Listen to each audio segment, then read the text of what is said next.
ছোট্ট প্রিয়া প্রতিদিন সকালে ঘুম থেকে উঠে জানালা দিয়ে আসা সূর্যের সোনালি আলোয় সারাদিন সে দেখত সূর্য আকাশে ঘুরে বেড়াচ্ছে, অবশেষে পশ্চিমে অস্ত যাচ্ছে, মেঘগুলোকে জ্বলন্ত রঙে রাঙিয়ে তুলছে। বারান্দায় মায়ের পাশে বসে সে একদিন সন্ধ্যায় জিজ্ঞাসা করেছিল, মা, রাতে সূর্য কোথায় যায়? তার মা একজন ভূগোলের শিক্ষক, তিনি হেসে বললেন, সূর্য আসলে কোথাও যায় না, আমরাই তো ঘুরছি। কল্পনা করো আমাদের পৃথিবী, যেখানে আমরা থাকি, একটি বিশাল ঘূর্ণায়মান চূড়ার মতো।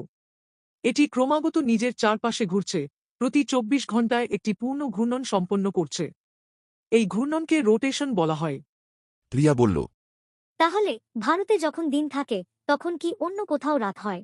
তার মা বলল, ঠিক তাই, যখন আমাদের পৃথিবীর অংশ সূর্যের দিকে মুখ করে থাকে তখন আমাদের দিনের আলো থাকে।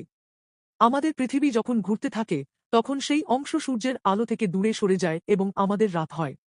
আর যখন আমরা আমাদের সুস্বাদু খাবার খাই তখন পৃথিবীর অন্য প্রান্তের লোকেরা, যেমন আমেরিকায়, তাদের সকালের রোদের আলোতে জেগে ওঠে।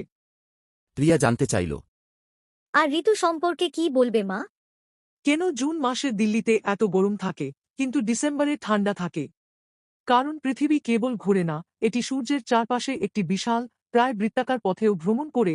সূর্যের চারপাশে এই যাত্রাকে বিপ্লব বলা হয় এবং এটি সম্পূর্ণ করতে পুরো ১ বছর সময় লাগে।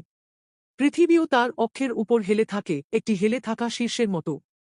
যখন আমাদের পৃথিবীর অংশ, ভারত, সূর্যের দিকে বেশি হেলে থাকে তখন আমরা আরও সরাসরি সূর্যের আলো এবং উষ্ণ আবহাওয়া পাই, এটাই আমাদের গ্রীষ্ম। যখন আমরা দূরে হেলে থাকি তখন আমরা কম সরাসরি সূর্যের আলো পাই এবং এটি শীতল, এটাই শীতকাল। প্রিয়া গোধূলি আকাশের দিকে তাকাল, হঠাৎ মনে হল সে একটি বিশাল মহাজাগতিক যাত্রায় নেমেছে।